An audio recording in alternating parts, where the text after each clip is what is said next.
condotto a Barcellona Pozzo di Gotto in carcere, è l'epilogo di una serie di reati legati ad atti di vandalismo e non solo, che hanno per protagonista Domenico 40, pregiudicato 49 anni di Favara. A notificargli l'ordinanza contenente la misura di sicurezza emessa dal magistrato di sorveglianza di Agrigento sono stati i carabinieri della tenenza di Favara.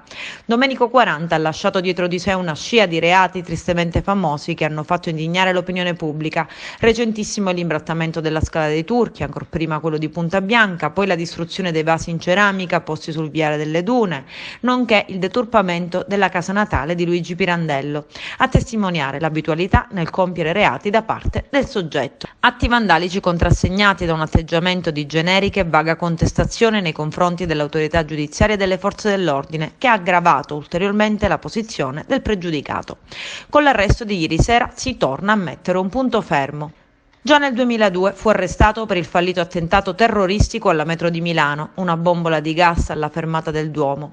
In un cestino della spazzatura gli investigatori trovarono un lenzuolo con la scritta «Noi combattiamo per la causa, non ci fermiamo più fino a quando non vi sottometterete ad adorare un solo Dio, Allah è grande». Un anno prima, nella Valle dei Templi di Agrigento, fu fatta deflagrare una bombola di gas da campeggio abbandonata sui gradini del Tempio della Concordia, episodi per i quali 40 è stato condannato a 16 anni di carcere. L'uomo, che si era convertito all'Islam, è tornato poi a far parlare di sé nel 2020, con gli ultimi fatti: lo sfregio a Punta Bianca, quello alla Scala dei Turchi e alla casa natale Luigi Pirandello.